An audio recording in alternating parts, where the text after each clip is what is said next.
Hello everyone, in this video we are going to see about the Agile Litmus test. Let us see what is the Agile Litmus test. The Agile Litmus test is a self-assessment tool that used to determine if a process, a tool or approach aligns with the Agile Manifesto and its 12 principles. So we have 12 principles of Agile Manifesto, and in order to as we are able to determine the process or the tool or the approach aligns the all the 12 agile principles, that is named as an agile litmus test. The test consists of 12 specific evaluation questions designed for the teams and wider organizations to check their agility. And it focuses on value delivery, that is continuously delivering valuable software and working functionality. That means we have to keep delivering a portion of the software then and there so that the customer will be satisfied. Adaptability, welcoming change to the gain competitive advantages. So as the technology changes, try to change accordingly to get the advantage of the surroundings. Then collaboration is a face-to-face communication is most expected between the developers, stakeholders, and the product owners.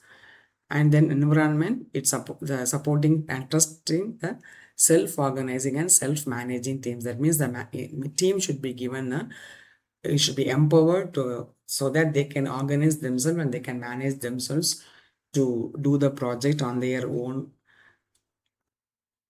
And then the efficiency, maintaining a sustainable development pace while maximizing work not down. That means keep the work minimal and try to get the continuous development in the software.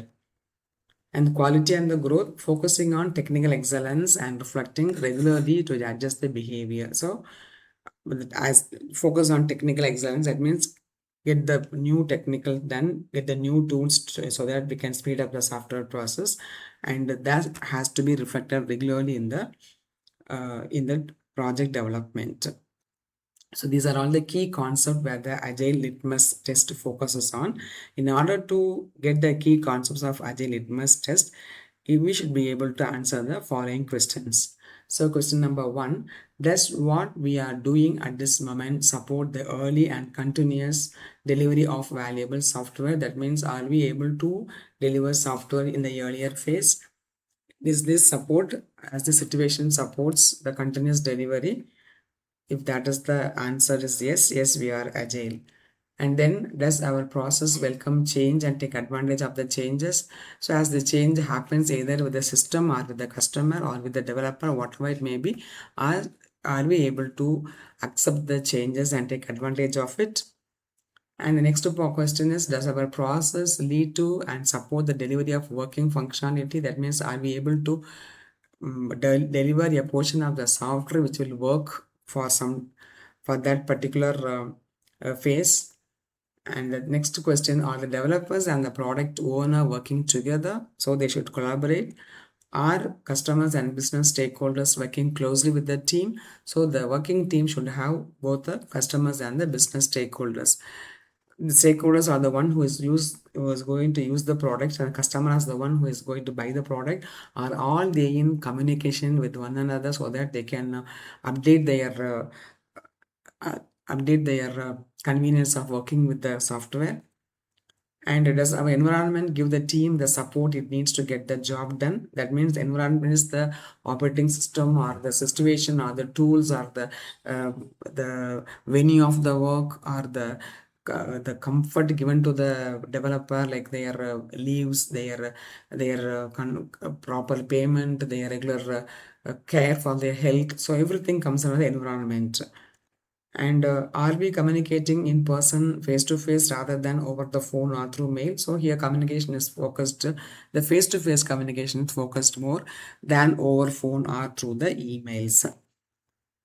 And the question continues. The 7th question says about, are we measuring the progress by the amount of working functionality produced?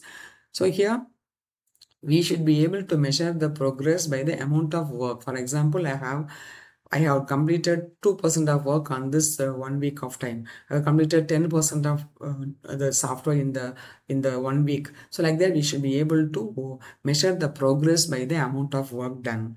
And are we able to do that? And next one, can we maintain our current pace of development indefinitely? So we are good in the pace of development is fine. For example, the customer is satisfied. And can we maintain the same speed of work indefinitely? That is the next question. And then, do we support technical excellence and good design that allows for future changes? So as your technology is so good that it will adapt the future changes, the designs are so good that so that the design can be expanded in the future based upon the customer requirements. So all these things comes under the question, do we support the technical excellence? And the next question asking about the, are we maximizing the amount of work not done, namely doing as little as necessary to fulfill the product goal for our customer. So try to try to rule out the unwanted work and try to focus on the limited work so that the product goal is reached and the customer is satisfied. And is this development team self-organizing and self-managing?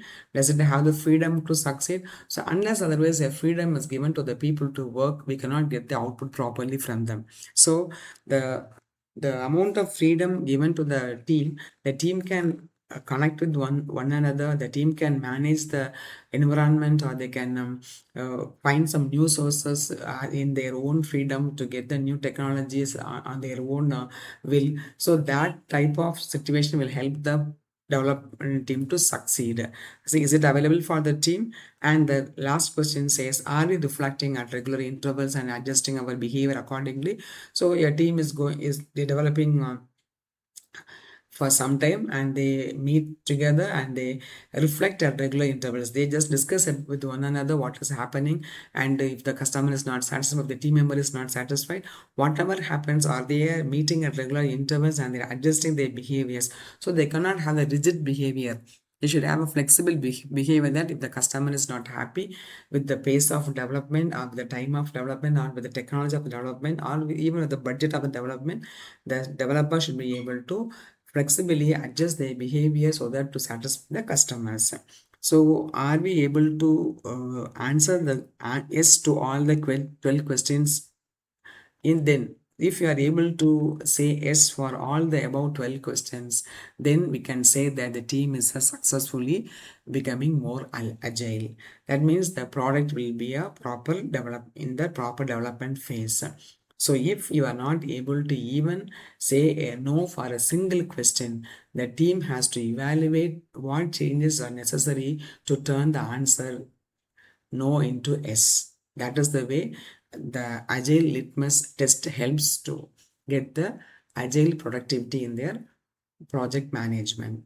Hope it is easy and simple to follow, and thanks for watching.